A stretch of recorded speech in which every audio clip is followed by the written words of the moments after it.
Hello guys, this is Prime Concept. Now we're here to analyze the concept behind reflection at curved surfaces. So we want to consider a curved mirror in this case.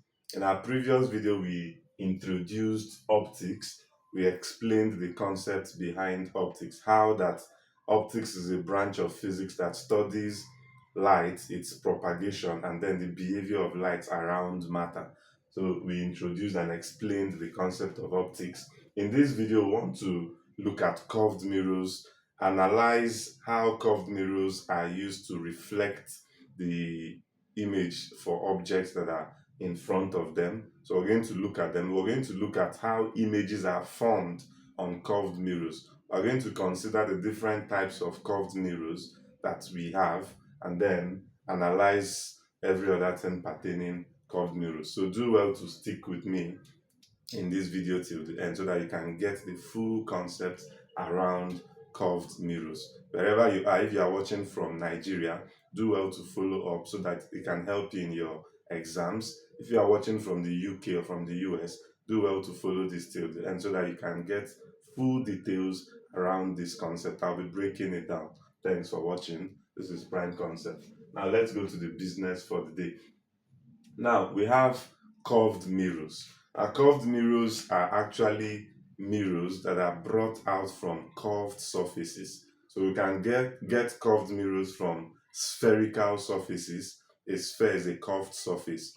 We can get curved mirrors from conical surfaces. We can get curved mirrors from cylindrical surfaces. But for the purpose of this, we want to limit curved mirrors to the ones that are obtained or that are gotten from spherical surfaces. So curved mirrors in this case now are mirrors that are gotten, that are cut out from spherical surfaces. So the kind of mirrors we cut out from spherical surfaces can be classified into two. So we have two of them. Number one, we have our concave mirror, a concave mirror. Now, this is our concave mirror.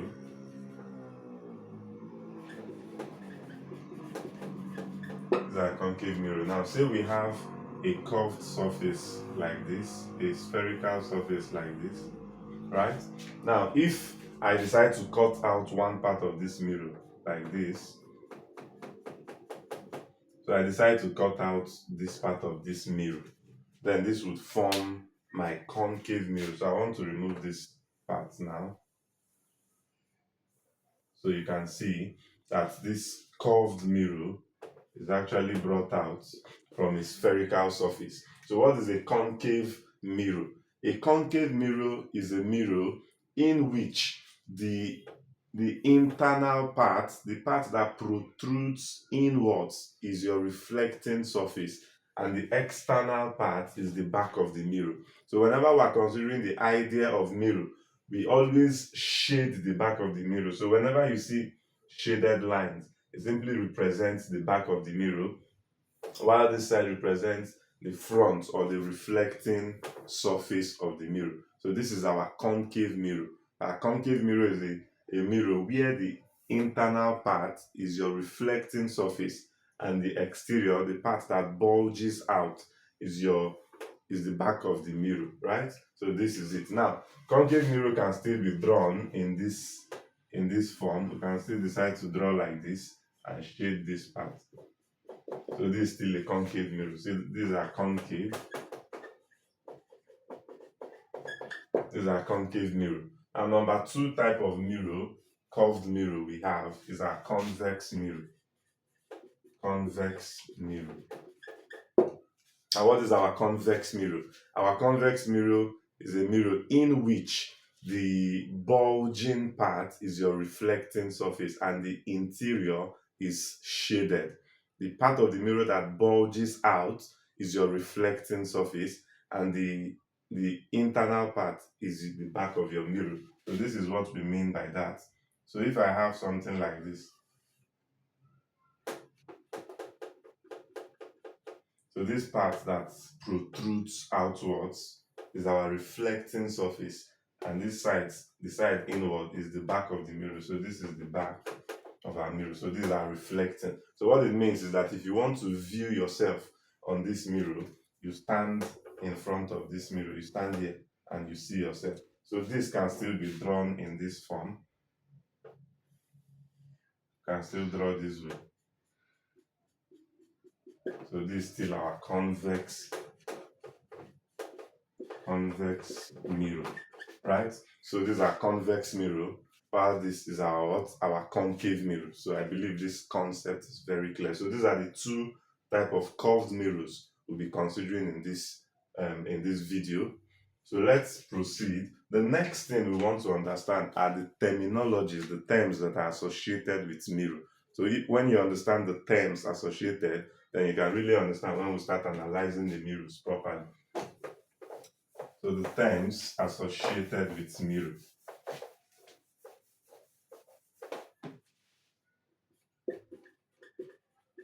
Terms. Number one, the first term you need to know is what we call pole.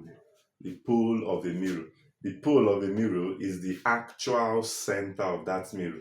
What do we mean? The pole of a mirror is the geometrical center of the mirror. So if you have your mirror and you measure it, the actual center of that mirror, the geometrical center of the mirror itself is what we call the pole. So what do we mean by that? Now this is my mirror. So this is my mirror. Now, if you check, even though this is not drawn to scale, but if you check, you can estimate that this point is the center of this mirror, right? So the actual or geometrical center of this mirror itself is what we call pole. So it's usually denoted with the letter P. So that is the center of the mirror itself. So you should take note of that. Number two term we need to understand is what we call the center of curvature. The center of curvature. The center of curvature, which is usually denoted with the symbol C. So what is the center of curvature? The center of curvature of a mirror is the center of the sphere from which the mirror is cut out. The center of curvature is the center of the sphere which the mirror forms a part of, right? Now, this is what I mean by that. If you recall, we mentioned that a curved mirror is brought out from a spherical surface. So if I have a spherical surface like this, right? And then this is my mirror. This is the part of my mirror I want to cut out from this. Now, if you look at this, the overall center of this sphere is going to be somewhat around here, right? So this point, which is the center of this sphere from which or of which the mirror forms a part, is what we call our center of curvature. So what it means is that if I should remove this part I don't need now, if I should remove this, then this becomes the center of curvature of my mirror. Now, while the actual center of the mirror itself is what we call what? The pole. So take note of this. A lot of students confuse this, thinking that center of curvature is actually the pole. So a lot of students mix these two concepts. So do not mix the concept. Make sure you try to understand the difference between them. Now, number three we want to mention is our principal axis. Principal axis. What is the principal axis? Principal axis is also known as major axis, right? So the principal axis is a line that is drawn to connect the center of curvature to the pole of the mirror. It's a line that is drawn that connects the center of curvature to the pole of a mirror. That is the principal axis. We can have other axes, minor axes, but for now we are consigned with the principal axis. So which is this? If I draw a line that connects my center of curvature to the pole of my mirror, this line I have here is my principal axis, right? Yes. So that is principal axis. Then number four we want to know is what we call radius. Radius of curvature. Radius of curvature is usually denoted with capital letter R, right? I believe this is a universal symbol in the US, in Nigeria, in the UK, in Canada. This is a universal symbol, and that is why I'm using them, right? If you're studying STEM courses, you'll be seeing most of these symbols. They are used in common everywhere. Now, radius of curvature. What is radius of curvature? Radius of curvature is the distance between the pole of your mirror and the center of curvature. Now understand this. Center of curvature is a point, is a location along that line. It's just a point, it's a position. While the radius of curvature is the distance.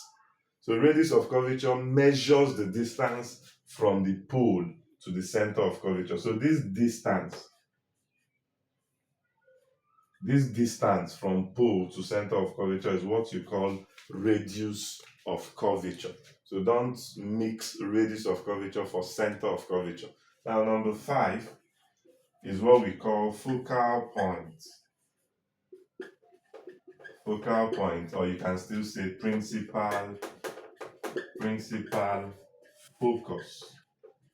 Principal focus, right? Let me extend this so that I can still have space. So let's say this is where we have our C. So this is our R. Now, focal point, also known as principal focus, it is usually denoted with the symbol capital F. Now, what is the focal point? The focal point is a point that is midway between the center of curvature and the pole. Is the principal focus or focal point is a point that is midway. It is located midway, halfway, exactly halfway between your center of curvature and your pole. Now, what is actually the principal focus? The principal focus is a point along your principal axis where light rays converge or light rays appear to diverge from. There is a point where light rays meet, where they converge, or they appear as if they are diverging from. That is what you call your principal focus. So I'm going to still indicate the principal focus for a concave mirror. Now, we mentioned that the principal focus is exactly halfway between C and P. So I'm going to call this my principal focus F. So take note that your principal focus is a point. It's not a distance, it's a point, it's a location along that line. Then number 6 is your focal length. Focal length is denoted with small letter F. Take note of the difference in this symbol, small letter F. So what is focal length? Focal length is the distance between your pole and your focal point. Focal length is the distance from your pole to your focal point. That is focal length. So when you measure that distance, that is what you call your focal length. So it's a distance, while focal point is a location. So I want to indicate my focal length. I'll simply do it like this. The distance from this to this is small f, which is our focal length. I believe these concepts are very clear to you. Those are the basic terms we'll be using when we're analyzing mirrors, right? Now let me still indicate for you the focal point of a concave mirror, and then the focal point of a convex mirror.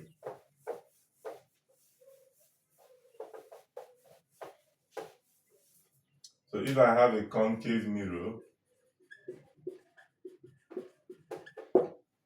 which is this,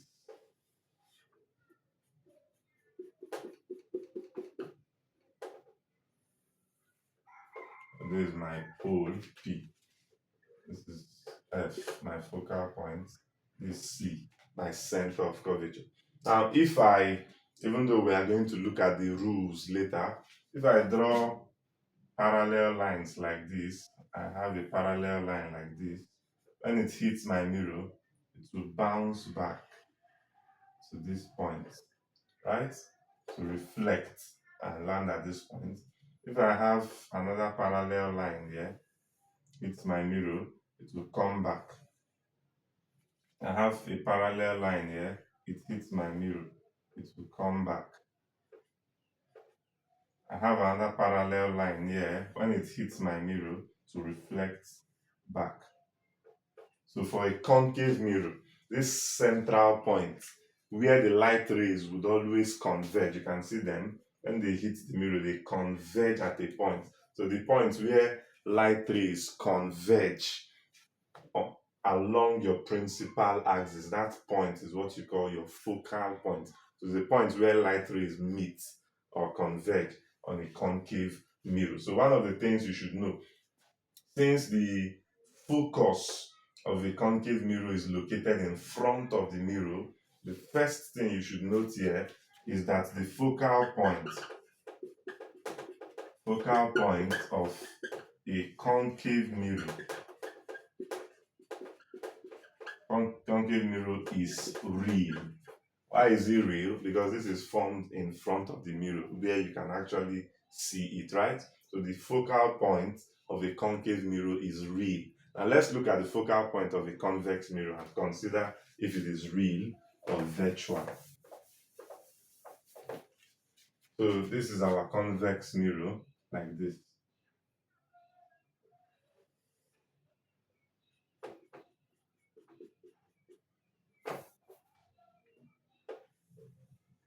Now one thing you should understand is that your center of curvature, your focal point, is always located within the sphere.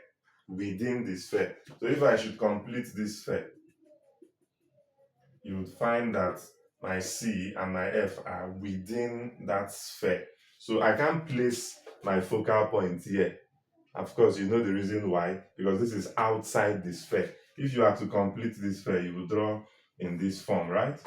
You want to complete the sphere. So it means within the sphere is here. So it means this is where you should locate your focal point. And then this is where you should locate your center of curvature within the sphere. And meanwhile, this is the front of your mirror. So you would notice that in this case, your focal point is actually lying at the back of your mirror. Obviously, without any further analysis, since your focal point is lying at the back of your mirror, it simply means that the focal point of a convex mirror is going to be what? You are correct, virtual. So this is the focal point of a convex mirror.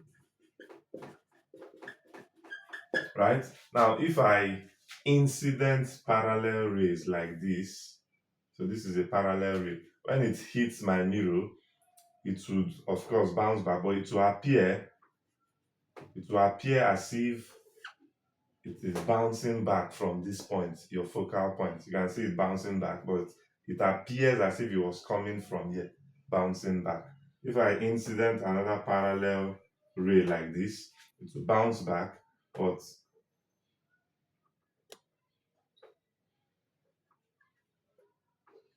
it will appear to be bouncing back from this point, right? If you still decide to incident more, you see the same thing, right? So, but you notice that this is the point where light ray for a convex mirror, this is the point where light ray appear to diverge from. These rays are actually diverging rays. So, but they appear as if they are coming out from this point, even though they are not coming out from this point, because this is the back of your mirror.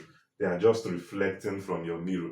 So this point where light rays appear to diverge from, or where light rays converge, that point is what you know as your what? Your focal point or your principal focus. So while this is the focal point for a concave mirror, this is the focal point for a convex mirror. So I said you should note that the focal point of a concave mirror is what? Real. And what is the reason? Because the focal point appears in front of the mirror, while the focal point of a convex mirror, focal point of a convex mirror is virtual.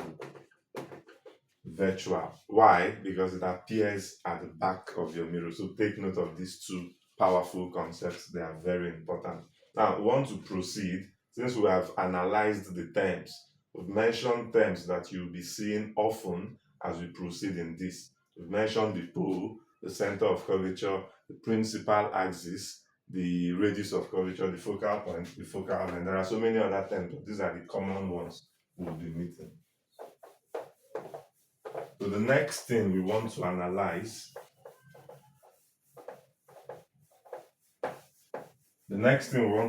quickly analyze in this is how do we form images? Remember, if you have a mirror, if I have a mirror, in my next video, I'll be bringing a convex and concave mirror, and I'll allow you, after explaining these properties and all these things, and I'll allow you to now check and identify which is a concave and which is convex from the concept I'll be explaining in this video. Now, remember, if you have a mirror like this, if this is your mirror, of course, this is your concave mirror. If you want to view yourself in this mirror, what do?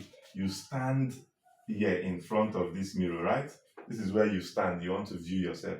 And when you look at this mirror, you would see yourself somewhere, either around here, or you can still see yourself on this same place.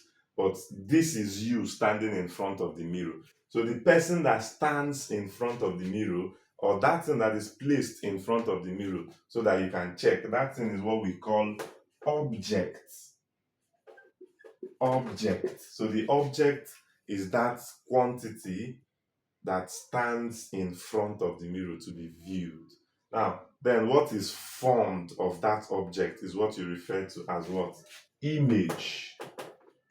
So we have two major things, our object and our what?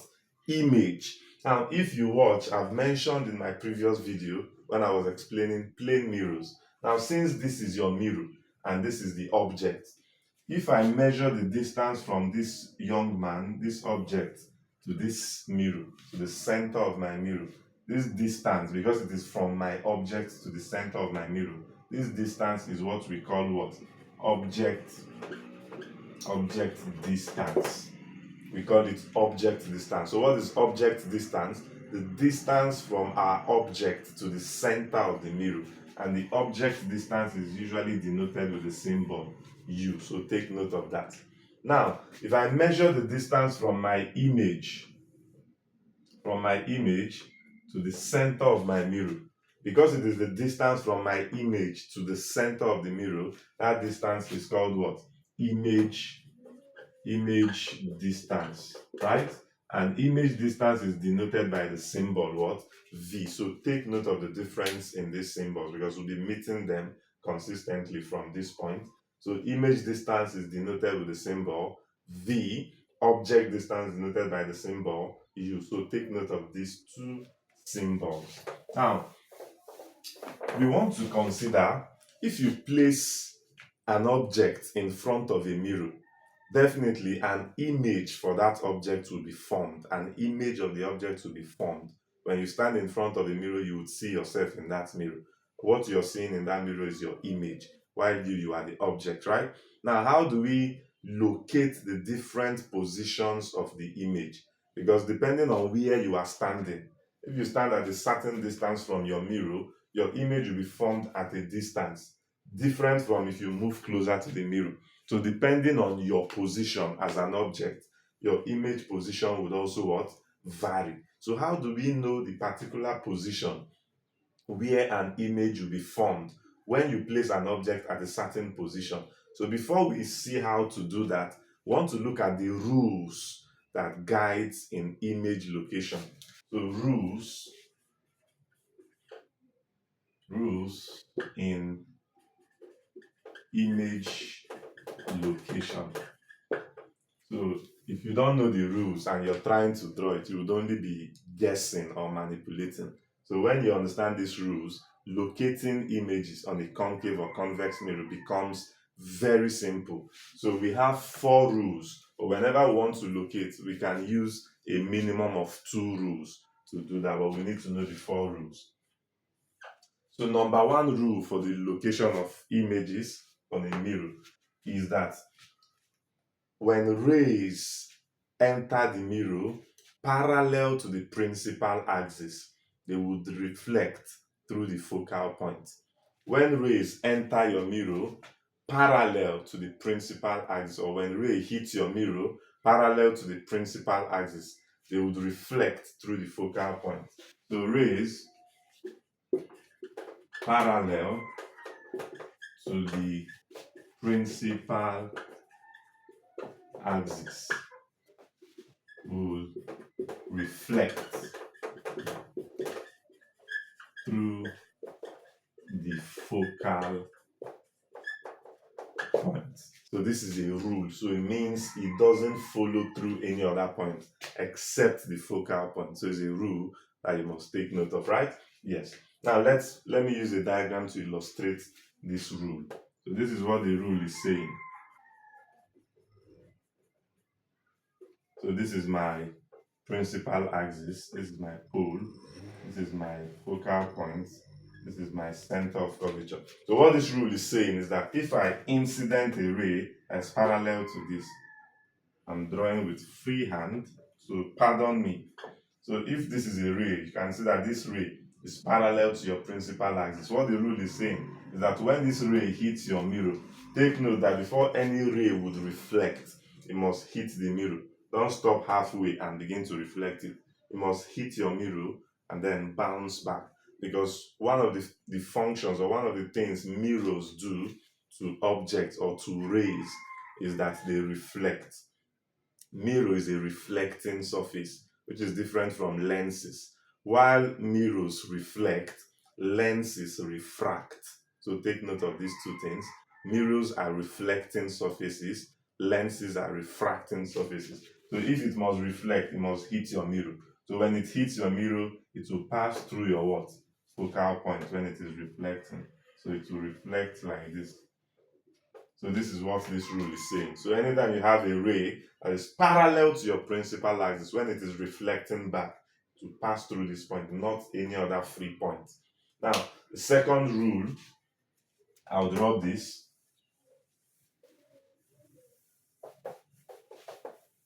Rule 2 says that when rays enter through your focal point, it will reflect back parallel to your principal axis. When a ray enters through your focal point, it will bounce back or reflect parallel to your principal axis. So rays entering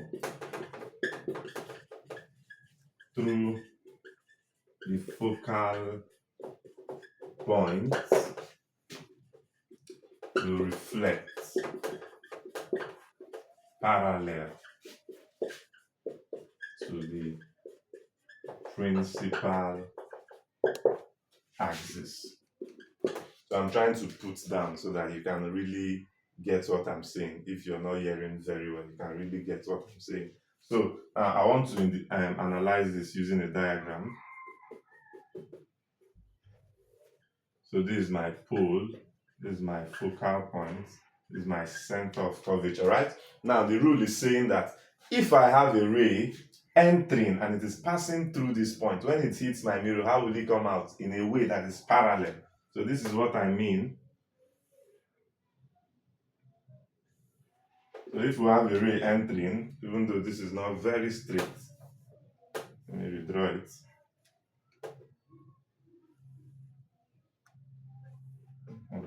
So this is better. So if I have a ray entering and then it's passing through my focal point F, when it hits my mirror, how will it come out? It will come out so it will be parallel to this line. So it will come out like this. It will come out like this. You always use arrows. This arrow tells you that this is entering. So this is your incident ray.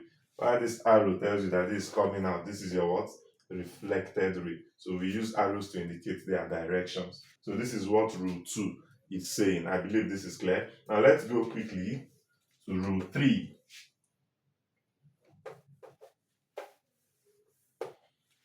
Rule 3. Rule 3. Now rule 3 says when a ray hits the pole of your mirror, it would obey the law of reflection.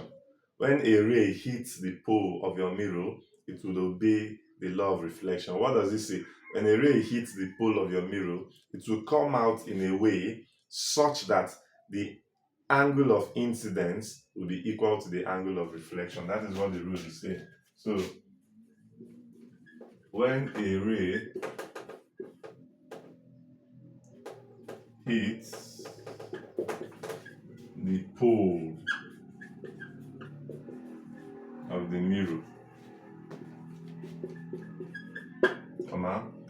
it obeys the law of reflection. which says I equals R. So this is the law of reflection, right? Now let's illustrate this using a diagram. So if I have this, and this is my pole, this is my F, this is my C. Now I was saying that when you have a ray entering and it is hitting your pole in this form, like this. So when it hits your pole, remember this becomes your angle of incidence, right? So when it hits your pole, it will come out so that the reflecting angle will be the same. So it will come out like this so that this angle, these two angles will be equal. So you use your eyes to gauge what. In one of my short videos, I'll try to draw this using scale diagram to draw this so that you see how perfect this would be. So this is what the rule is saying, rule 3. Then finally, rule 4. So take note, put down these diagrams. If you are watching from any country, you're watching from Nigeria, you're watching from India, you're watching from US, UK, Canada, Germany, try to put down these things, take note of them. I'll be analyzing this thing in great details that the concept becomes very clear to you. So now we have the fourth and the last rule. So the fourth rule says that when a ray enters through your center of curvature, it would reflect in the same path. When a ray enters through your center of curvature, it will reflect in the same direction, in the same path. So that is what that rule is saying. When a ray enters through the center of curvature, it will reflect through same path. And why is this actually going to be true? This is going to be true. This rule still says that the ray would actually obey the law of reflection. Is actually true because when a ray enters through your center of curvature, remember the center of curvature is like the center of the sphere, right? So when something passes through the center of a circle or a sphere and hits any point on the circumference, it's going to make an angle of 90 degrees with the circumference. So, and that's why if it hits at 90 degrees, to still come back at 90 degrees, telling you that the incident angle is 90, reflected is 90. So invariably, this still obeys the law of what? Reflection. So this is what we mean by diagram. So this is my pole, this is my F, this is my C. So if I have a ray entering through this point, like this, so this is my incident rays going through my center of curvature. When it hits my mirror, it will still bounce and come back in the same direction, in the same path, the same line. It won't go through any other place. So this is what this rule is saying. So I believe this concept is very clear to you. So with these 4 rules we have mentioned, we can use them to analyze and find out where an image will be formed on a concave mirror or a convex mirror with these rules. And when we're doing that, we need to combine any 2 rules that is convenient for that particular position of object, right? We use any 2 and we'll find the location of the image. And from there, we can deduce the properties of the image that will be formed. So I would stop this video at this point so that it does not become excessively long. In my next video, I will be explaining the location, the formation of images on a concave and convex mirror. If you have followed me, if you have watched this video up till this point, please do well to hit the subscribe button so that you can be notified on the next video. Like whenever you watch, comment, and then share with your friends so that they can also benefit from this. Remember, this is Prime Concept. Thank you.